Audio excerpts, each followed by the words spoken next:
Hello, everyone. Welcome to Liam's Lyceum. I'm your host, Liam, aka Hembar, and today I have another video for you. I'm going to be doing another genre glance.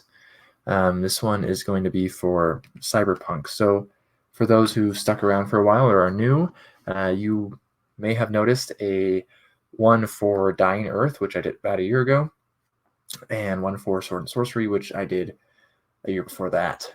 So, Cyberpunk is another one of my favorite genres. So let's get right into it. It deals with high tech, low life. That's like the tagline essentially for this genre of cyberpunk. It often deals with societal collapse, human identity, cyberspace, and often has noir vibes or feels. It deals with surrealism often, or at least reality versus dreams. It's very dystopian, but with a specific flavor of dystopian. You might think of Philip K. Dick, William Gibson, the Marie O'Dron series, Michael Moorcock, Cassandra Kresnov, Ghost in the Shell, Blade Runner, um, a lot of things that are either are or adjacent to cyberpunk. This deals with capitalism rampant in a higher tech world, one where corporation rule is de facto, with corporations having more control than national governments, which are largely ineffective. Cities are so huge and full of lights, neon in particular, right, that the night is as bright as the day. It's inherently progressive in the sense that something is being questioned in this fiction. Of course, I'm mostly talking about literature here, but this fits kind of with any like movie, video game, or whatever of cyberpunk. Often, this is a financial thing being questioned or societal norm being questioned. Essentially, anyone living today could probably write cyberpunk as long as they're not completely delusional. You'll see drug use, inflation, ideological wars, and a lack of trust in government that champions corporations and manufacturers' problems as hallmarks. We can look at something like The Gernsback Continuum by William Gibson, which is a short story, which kind of paints this picture of dreaming of tomorrow, but now that future of, say, like Golden Age sci-fi is only in cyberspace, or it's only available with drugs, or it's only available in the sleep that you do a lot of because you're depressed, right? Yeah, and with actual dreams, right? Somewhere society seemed to not be as good as we had imagined it would be. The future was not as good as we had dreamt it of. And again, it's not how we imagined how Golden Age sci-fi imagined the future would be. Hence, Gernsback Continuum is a reference to Hugo Gernsback. Of course, science fiction is great also for playing off of and writing about fears. And another one is kind of this demarcation of human intelligence and physical attributes. How many modulations, if any, can you get before you become post-human or transhuman? Can you get a chassis, implants in your head, a new limb, a new body? What about the soul? How does that play into things? And just other things like that. Similarly, how does artificial intelligence fit into the picture, especially those who look and act human but aren't? And then how does this also, in a positive light, help those with a disability or whatnot? And typically, this is in the future, but not too far in the future. Tech is at a point higher than it is now, but maybe not by much. The stories are about today, and that's why it's generally not too far in the future because the topics are about today. The name of the genre comes from a short story actually called Cyberpunk by Bruce Bethke, which was written in 1980 and published in Amazing Science Fiction in 1983. It was later expanded over the 80s into a full novel and sold in 89, but not published actually because Bethke wasn't willing to change the ending. So we'll maybe never see it. This is actually a quote from Bethke. I never claim to have invented cyberpunk fiction. That honor belongs primarily to William Gibson, whose 1984 novel, Neuromancer, was the real defining work of the movement.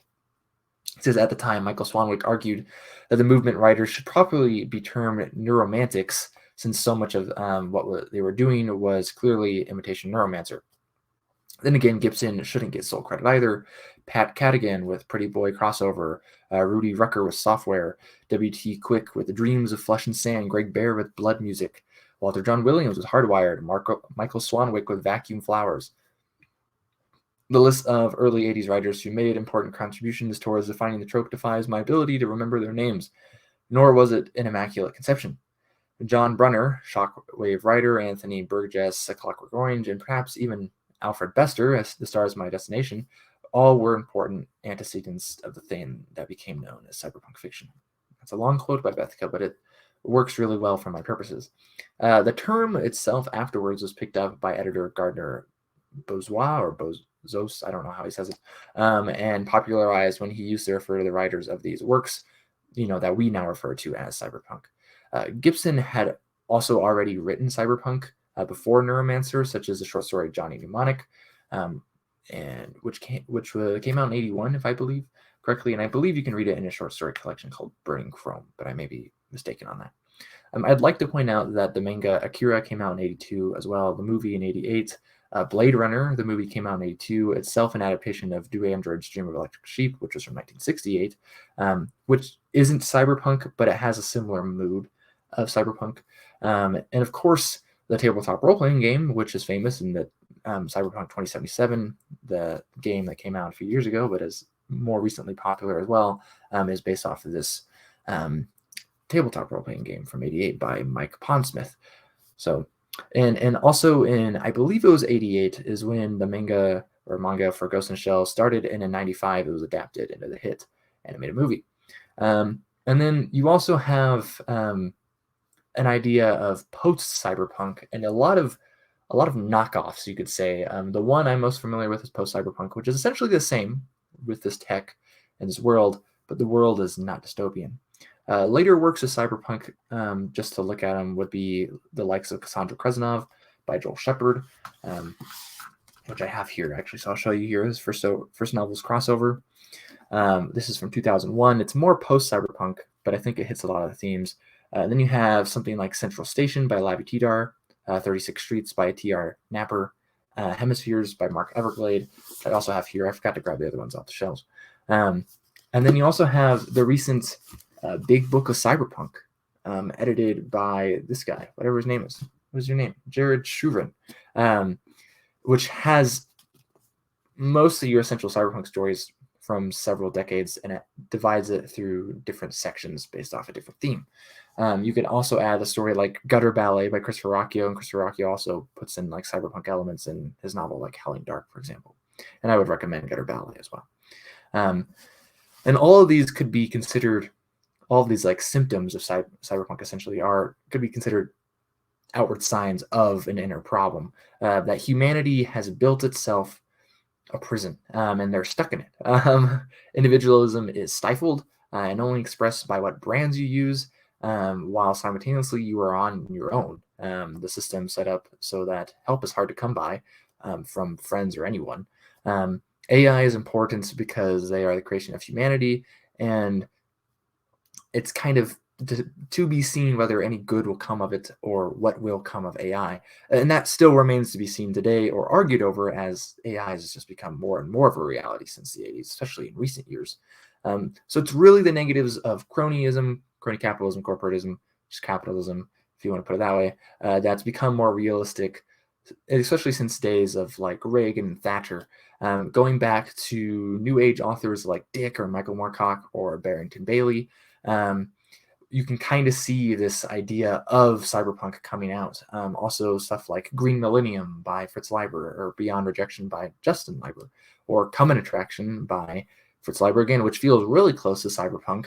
And since Gibson, right, Neuromancer, cites Leiber as an influence, and the same with Bester earlier, it's a good one to check out.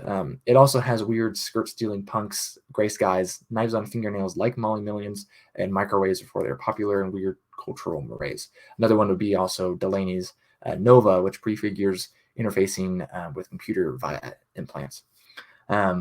There's lots of good stuff that has influenced sci-fi that you could read about. That Coming Attraction one by Fritz Leiber is noteworthy because it came out in 1950, which is considerably before cyberpunk, really. And we also have this mood, the action, but also the feeling, in between too. So it is, there's a quote actually from Adrian Tchaikovsky in his foreword to Neon Leviathan by T.R. Napper, which is a collection of cyberpunk short stories, says, "It is easier to write about violence than to write about its aftermath. The grief, the guilt, the long-held trauma. It's easier to write about the shouted argument when the taut silence that follows. It's easier to write about dreamlike unreality than to invest the reader in the mundane and everyday." Which is him complimenting Napper for doing that well, and he does, but it's also a lot of other sci-fi writers do that really well too. In a lot of ways, to me, as a big fan of Sword and Sorcery, it seems really similar. With you get something like the emotion, I feel like, of Robert E. Howard, but also you get the decadence of civilization. The tech kind of equals sorcery, but can you punch up in Cyberpunk? And that's the question. Is there for this more grimdark, which is almost always a useless label, more grimdark though than Sword and Sorcery of sci-fi. But Cyberpunk kind of quickly becomes parody. Cyberpunk is kind of a movement of writers for this time period, but then it kind of becomes parody. Like I said, Snow Crash, I believe, comes out in the early '90s, and that's like Cyberpunk to the extreme. It's very absurd. It's so far into the extremes of Cyberpunk that in some ways it's kind of hard to take seriously. And you could just say that Cyberpunk is not a genre, it's an aesthetic. Something that has become just a copy of a copy of a copy, like, really any genre goes through, like the Colonins of Sword and Sorcery. Or you could look at the prescient take on that, though, with Choosing Faces by Lavi Tidar, which is a cyberpunk story. And then you can also question, like, why are so many stories, the most famous cyberpunk stories, about the man? From the point of view of cops, look at Blade Runner, look at Ghost in the Shell. And do we need heists in cyberpunk? Do we need the sex and drugs? Do we need the advertisements, the AI, the aliens? Is the man always have to be this faceless being that's part of the system itself? That's not really an individual that you can actually punch up against. Does humanity need to lose? Right? Has humanity already lost? Does Conan need to die at the hands of the sorcerer, or maybe is enslaved for the rest of his days? I mean, that's the question of cyberpunk, and that's the question of the reality you live in, essentially, right? Like, drugs are rampant. There's a lot of weird ideological things. There's a cultural war going on. The trust in really anything of a higher power is pretty low these days, right? And then are all these symptoms of cyberpunk results of what's actually about then, right? So you tell me, what future are you building, right? So are we going to have our future be cyberpunk, or is it going to be maybe a little better than that? So again, thanks for watching. I suggest watching Raph Blue Tax's breakdown of cyberpunk in context of the Sprawl trilogy. I'll try to remember to link that below, as well as a kind of a certain discussion on the views of cyberpunk as a genre, what that even means, in a recent roundtable that's on the Sun Eater channel I was a part of. I didn't really, add much to discussion there, but I was a part of it. So anyways, this one a little longer than my other genre glances. So, but this is Liam from Liam's Lyceum. I will catch you next time.